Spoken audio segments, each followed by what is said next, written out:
כל המידע המוצג בערוץ זה לרבות סקירות, ניתוחי מניות ודעות אישיות מובא כמידע כללי בלבד ואינו מהווה ייעוץ השקעות. טוב, אז עכשיו אני רוצה שנעבור לאתר שלי, נסתכל עוד טיפה על המספרים, נסתכל על מכפילים היסטוריים ונעשה הערכת שווי למייקרוסופט. אני אשמח שתגידו לי מה אתם חושבים על האתר בתגובות. אוקיי, אז בואו נתחיל מההכנסות.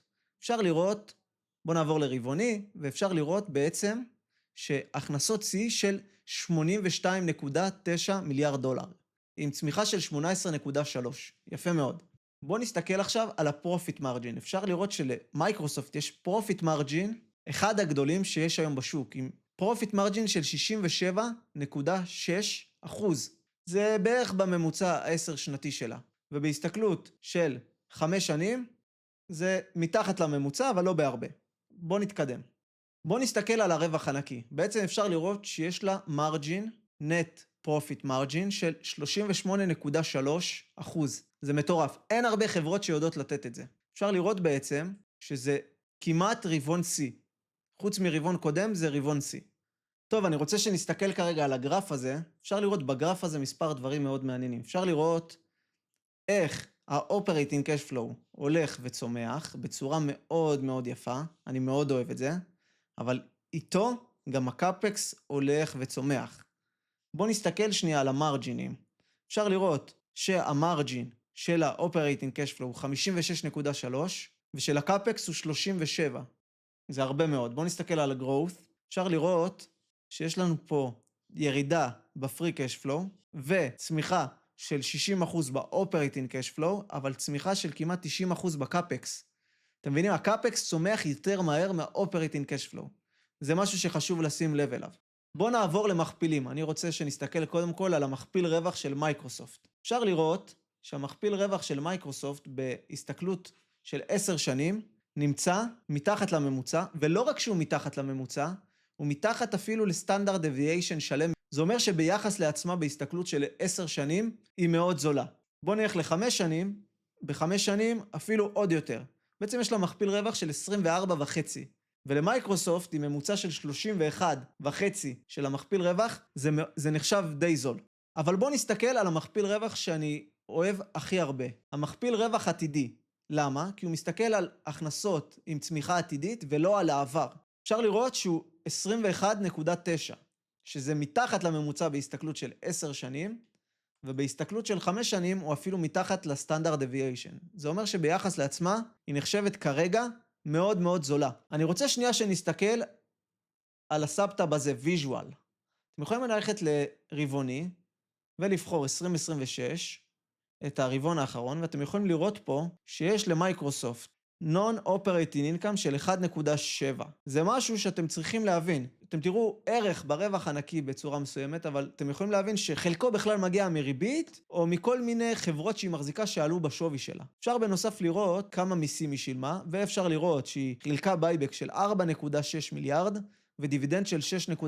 אפשר לראות פה Stock Based Compensation ו-Cost of Revenue, ולראות הכל בצורה מאוד מאוד ויזואלית ויפה, ולדוחות שלפעמים יש בהם מקרים קצת מוזרים, זה עוזר מאוד לפשט את המקרה. אני רוצה שנעשה עכשיו הערכת שווי על מייקרוסופט. הולכים לטאב של אנליסיס, לסאב-טאב של valuation. פה אני צריך לשים מספר דברים ומספר הנחות. צריך לשים קודם כל revenue growth. revenue growth, בוא נלך עם מה שהאתר נותן לי עם 15% כרגע, וניקח את ה-current של ה-profit margin שהוא 39, וננסה להסתכל. עם מכפילים של 20, 25, ו-30, שזה משהו שמייקרוסופט יודעת לתת בקלות, אנחנו רואים שיש לנו קאגר של 11%. אבל אם ננסה לקחת צמיחה של השנה האחרונה של 16.7, אנחנו כבר מגיעים לקאגר של 12.5%. אז אפשר להגיד שהחברה נסחרת כרגע במחיר די אטרקטיבי. אני לקחתי פה צמיחה שהאנליסטים מעריכים שהיא תצמח צמיחה אפילו יותר גבוהה של בין 16.3 ל-17 כמעט 18, אז אני יכול לקחת אפילו 17, ופרופיט מרג'ין שנשאר כמו שהוא היום, ואני מקבל פה הערכת שווי מאוד יפה במכפילים, מאוד מאוד קונסרבטיביים ומאוד מאוד, מאוד מאוד שקולים שאני לא אהבתי. אז בעצם אני חושב עוד פעם, לא ייעוץ פיננסי, אבל אני חושב שכרגע מייקרוסופט מתומחרת בחסר. אני רוצה שנעשה הערכת שווי בתצורה של DCF, Discounted Cash Flow על מייקרוסופט. הייתי נשאר על CAPEX של בערך 15% של יעד ל5 שנים, עם צמיחה ארוכת טווח של 5, WACC, כמה בעצם הדיסקאונט רייט שלה, בערך אני חושב שאפשר לקחת 8.5, זה ההנחות שאני לוקח, ואפשר לראות פה שבעצם מייקרוסופט מתומחרת בחסר. בעצם בייס קייס סנאריו של 463, באופטימיסטיק אפשר להגיע אפילו ל-880. אני מסתכל בדרך כלל על בייס קייס, כי זה רוב ההנחות שאני לקחתי.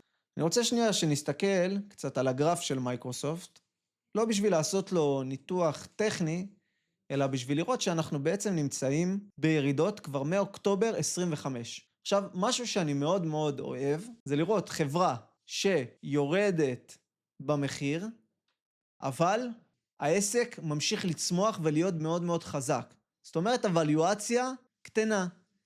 פה היינו במכפילים מאוד מאוד גבוהים ובהערכת יתר, והיום אנחנו במכפילים שבהסתכלות היסטורית הם מאוד מאוד מאוד נוחים, ואפשר להגיד שיכול להיות שזאת הזדמנות. כל אחד צריך לחשוב בעצמו ולעשות את הניתוח שלו, אבל יכול להיות שיש פה הזדמנות שנפתחת. אני אישית מחזיק את מייקרוסופט, קניתי אותה פה. בירידות האחרונות לא החזקתי אותה לפני כן, בסביבות מחיר של 395-400. זאת אומרת שאני בכולה 1%-2% רווח, אבל אני חושב שהיא הולכת בשנה, שנתיים, 3, 4 הקרובות, לתת תשואה שהיא מעבר לתשואת השוק, ותשואה מאוד מאוד יפה. אבל כל אחד שיעשה את הניתוח שלו, ייקח את ההחלטות שלו. אז אם אהבתם את הסרטון, אני מבקש, בבקשה, תעשו לייק, תוסיפו תגובה, ותשתמשו באתר, Do Smart Invest. זה אתר שבניתי אותו בעצמי, אתר ישראלי, שאתם יכולים לעשות גם ניתוחים טכניים, גם ניתוחים פונדמנטליים, להיכנס לעומק של הדוחות, גם בצורה ויזואלית, גם בצורה של טבלאות, גם בצורה של גרפים. אם אתם רוצים, אם אתם אוהבים מקרו, יש פה, אתם יכולים לראות פרפורמנס, דרואודאונס, הרבה מאוד דברים, באתר הזה יש הרבה מאוד דברים, אתם יכולים לעשות רשימות מעקב, אתם יכולים לשים התראות על הגרף, אז תשתמשו באתר ותעדכנו אותי בתגובות מה אתם חושבים עליו. תודה רבה ונתראה בסרטון הבא.